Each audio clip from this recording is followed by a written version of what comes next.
Vous m'avez dit des mots, des phrases que j'attrape au vol en consultation, des phrases qui m'interpellent, qui me parlent plus que d'autres, celles qui disent tout en si peu de mots.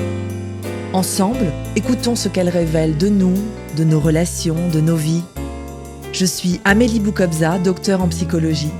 Bienvenue dans Vous m'avez dit.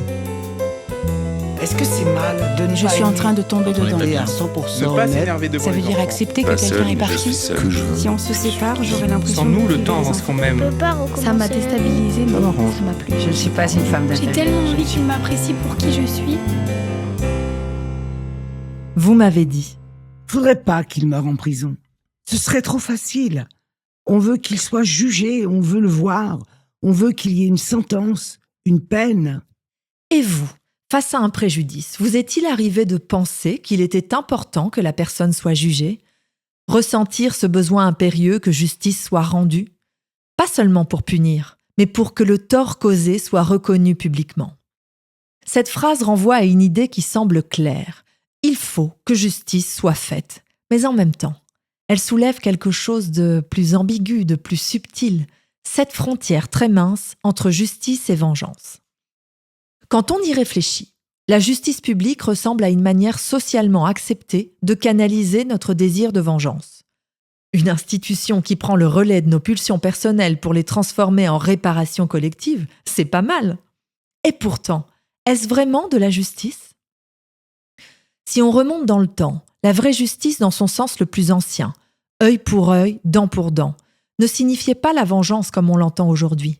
C'était une idée d'équilibre. La peine devait être proportionnelle aux dommages subis, ni plus ni moins. C'est l'idée du praecium doloris, le prix de la douleur.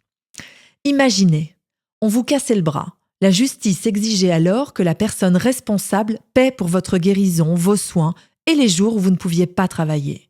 C'était une réparation concrète, une compensation. Mais aujourd'hui, la notion de justice est plus floue, plus complexe. Si la douleur est psychologique, qu'elle touche à l'humiliation publique, on veut plus qu'une simple compensation.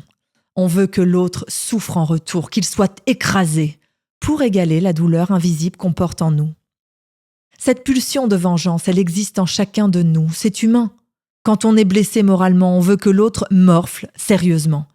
Mais attention, cette soif de vengeance est un piège, c'est un cercle vicieux qui ne mène qu'à plus de violence. Et c'est précisément pour éviter ce cycle sans fin que les sociétés modernes ont créé les tribunaux. Canaliser cette pulsion et transformer cette soif de vengeance en une réponse symbolique et légale. Le procès, la sentence, ce sont des rituels par lesquels le collectif valide la souffrance de la victime. Ça n'est pas seulement une question de punir, mais de reconnaître publiquement la douleur de la victime. Une façon de dire « tu as souffert, nous le voyons, nous le reconnaissons ». Et c'est là tout le rôle de la justice. Sauf que, lorsqu'un coupable meurt avant d'être jugé, cette justice semble nous échapper.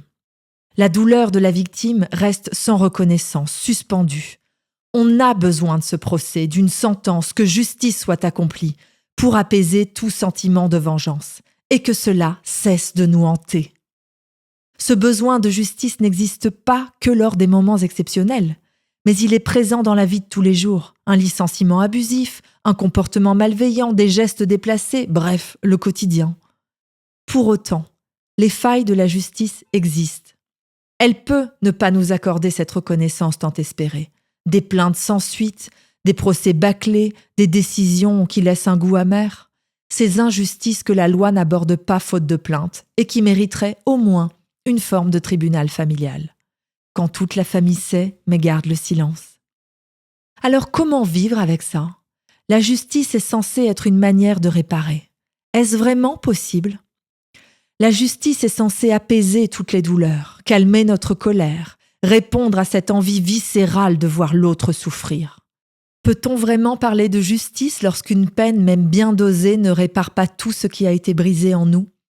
On veut que l'autre soit jugé, que sa culpabilité soit reconnue, mais en vrai, cette reconnaissance suffit-elle ? Admettre que la justice a aussi ses limites, qu'elle ne peut pas toujours tout réparer. Elle n'est peut-être pas toujours juste. Même si elle ne guérit pas totalement, elle peut offrir une forme de validation, de reconnaissance de la souffrance. Et peut-être ouvrir un espace où chacun, s'il le souhaite, envisagera le pardon. À ceux et celles qui pensent la justice imparfaite, c'est vrai, mais on n'a encore rien trouvé de mieux. C'était Vous m'avez dit. On se retrouve dimanche prochain à 20h ou en replay. Musique composée par Jean-Manuel Jiménez. Montage Lucas Martineau. Arrangement et direction artistique Brigitte Massiot. Si ça vous a plu, pensez à mettre des étoiles et abonnez-vous pour ne rater aucun épisode.